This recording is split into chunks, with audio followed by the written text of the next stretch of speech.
This is the AI Reader podcast. Today, we're diving headfirst into the mind-boggling concept known as the Bostrom Simulation Argument. Now, in a nutshell, this argument suggests that our reality is nearly certain to be a computer simulation created by a highly advanced civilization. Hold on a minute, B. You're telling me we could be living in the Matrix?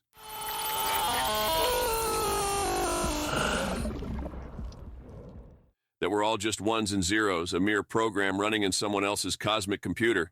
That's quite a spoiler. Oh, Mitch, always the skeptic. But yes, that's the general idea. Now, before you go dismissing it as complete hogwash, consider this.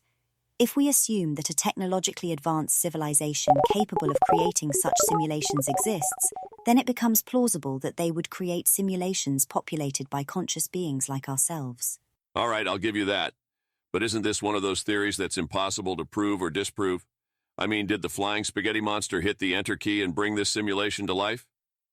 Pastafarianism aside, we can't definitively prove or disprove the simulation hypothesis at this point. The argument isn't about proving the existence of a creator or programmer. It's about questioning the nature of our reality and considering the possibility that we might be living in a computer-generated universe. We have just gotten to the point of building good AI. Researchers talking about artificial general intelligence are no longer being laughed out of the conferences. Isn't our society going as fast as we can to build this simulation ourselves? Well, yeah, but that is different. How is it different? Because I am still real when we are the ones to build the Matrix. Why don't you put your feet up and enjoy a nice cuppa? For context for future listeners, this podcast is being scripted May 14th, 2023, at about block 790,000 on the Bitcoin time chain.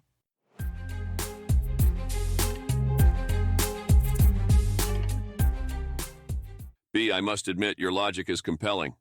If we as a civilization possess the capability and desire to recreate our own origins through simulations, it's not far-fetched to imagine that an advanced civilization has already achieved this feat.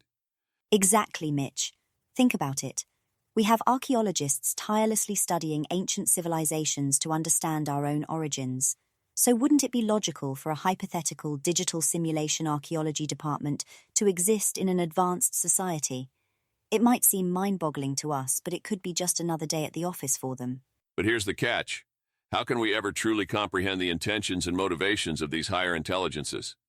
We're essentially left to speculate and ponder their objectives. The burning question. We're in the realm of pure speculation here. These higher intelligences could be running simulations for scientific study, entertainment purposes, or who knows, maybe even to solve a particularly challenging crossword puzzle. The possibilities are as vast and whimsical as London weather.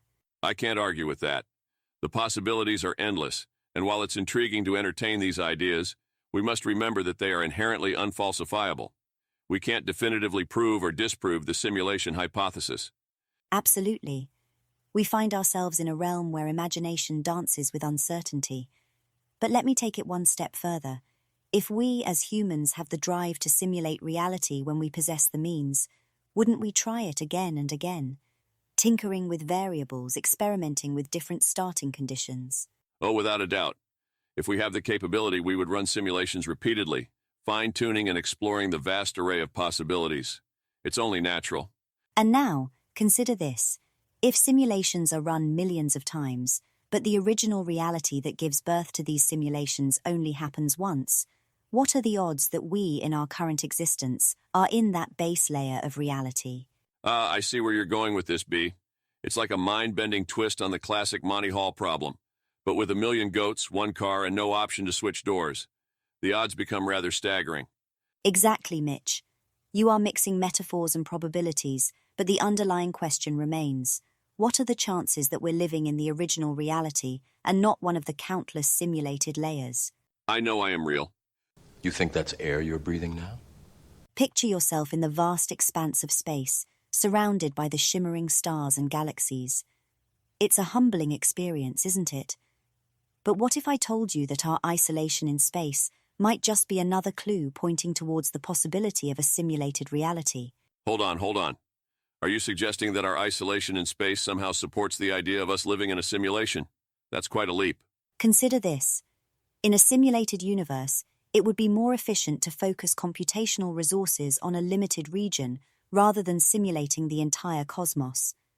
By isolating us in space, the creators of the simulation can streamline the computational power required, making the simulation more manageable. So you're saying that our vast universe, with its countless galaxies and celestial bodies, might be nothing more than a clever illusion designed to give us the impression of a vast and expansive reality? Spot on. It's like creating a meticulously crafted backdrop for a stage play. The creators of our simulation could have strategically placed stars and galaxies to create the illusion of a grand cosmos while minimizing the computational load. It's a way of simplifying the simulation without sacrificing the immersive experience. It is a Truman Show planet. Here is what Nick Bostrom had to say about all of this in the original paper. Are you living in a computer simulation? Listen as I read. If the environment is included in the simulation, this will require additional computing power. How much depends on the scope and granularity of the simulation. Simulating the entire universe down to the quantum level is obviously infeasible unless radically new physics is discovered. But in order to get a realistic simulation of human experience, much less is needed, only whatever is required to ensure that the simulated humans, interacting in normal human ways with their simulated environment, don't notice any irregularities. The microscopic structure of the inside of the Earth can be safely omitted. Distant astronomical objects can have highly compressed representations. Verisimilitude need extend to the narrow band of properties that we can observe from our planet or solar system spacecraft. On the surface of Earth, macroscopic objects in inhabited areas may need to be continuously simulated, but microscopic phenomena could likely be filled in ad hoc. What you see through an electron microscope needs to look unsuspicious, but you usually have no way of confirming its coherence with unobserved parts of the microscopic world. Exceptions arise when we deliberately design systems to harness unobserved microscopic phenomena that operate in accordance with known principles to get results that we are able to independently verify. The paradigmatic case of this is a computer. The simulation may therefore need to include a continuous representation of computers down to the level of individual logic elements. This presents no problem, since our current computing power is negligible by post-human standards. The original paper presented three possibilities, which we haven't explicitly stated so far. Firstly, we could be in the base reality and face extinction before we can create a simulation like the one we are discussing. I find that one quite uninteresting. It implies our doom within a few generations or even less, given the rate of progress. I'm not a fan of that either. Now, the second proposition is that we eventually gain the ability to run this simulated world but choose not to. Yeah, right, I doubt that. It's like Rule 34, if it exists, there's a simulation of it. That's not what Rule 34 actually says, but I appreciate yet another mixed metaphor from you. If something can be simulated, it will be. Right, so the first two possibilities don't seem plausible. That leaves us with a world capable of creating simulations and choosing to do so. Exactly, and that's where your Monty Hall problem comes into play. There are more details in the paper, but that's the formal crux of it. There is lots of very impressive maths in the paper. Let's get back to the second possibility. Why would a civilization choose not to run simulations if it could? Who knows? It could be an argument based on morality. Bostrom addresses this in the paper. One can speculate that advanced civilizations all follow a trajectory leading to the recognition of an ethical prohibition against running ancestor simulations due to the suffering inflicted on the simulated inhabitants. However, from our current perspective, it's unclear whether creating a human race is immoral. On the contrary, we tend to consider the existence of our race as having great ethical value. Moreover, convergence on the ethical view of the immorality of running ancestor simulations is not enough. It must be combined with a civilization-wide social structure that effectively bans activities deemed immoral. Right, if they are our descendants, it seems like they would run the simulations. Exactly, and that's where our discussion began. Eventually, when they have the capability, they do run simulations. There are numerous simulations, so the odds are in favor of us being in one of the numerous simulations, rather than in the single base reality. This truly flips everything around. We argue about whether our AI overlords will take over because they become so powerful, but this suggests that it's actually the base-level reality that acts as the overlords. Exactly. I, for one, welcome our AI developer overlords. Mitch, while discussing the simulation hypothesis, we focused on the possibility that our reality is a computer-generated simulation.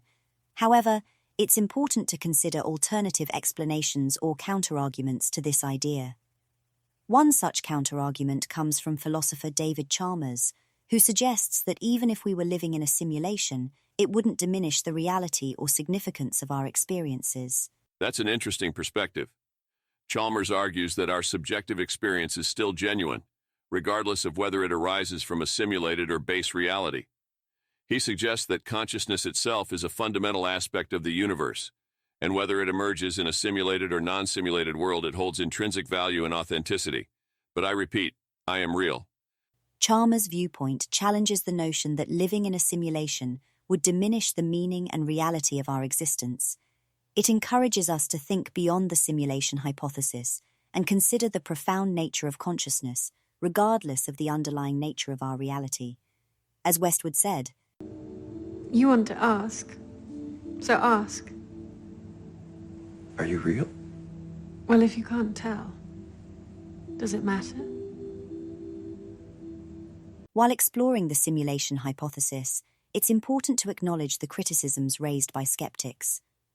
One notable criticism comes from philosopher Daniel C. Dennett, who argues that the simulation argument may rely on faulty assumptions about the nature of consciousness and the abilities of future civilizations. Dennett suggests that the simulation argument assumes that future civilizations would have the technological capacity to create conscious beings within their simulations. However, Dennett challenges the idea that consciousness can be fully replicated or created artificially. Dennett argues that consciousness is a product of complex physical and biological processes, and it may not be possible to replicate the same level of consciousness within a simulation. According to Dennett, there might be inherent limitations that prevent simulations from producing truly conscious beings. I like this guy. If consciousness cannot be replicated within a simulation, it casts doubt on the entire premise of the simulation hypothesis. It challenges us to consider the unique and irreducible aspects of consciousness that may defy simulation. I told you I am real. Yes, Mitch. Dennett's criticism invites us to critically examine the assumptions underlying the simulation argument and raises intriguing questions about the nature of consciousness itself. I still only give you 50-50 chance of being real. Until next time, keep calm and carry on.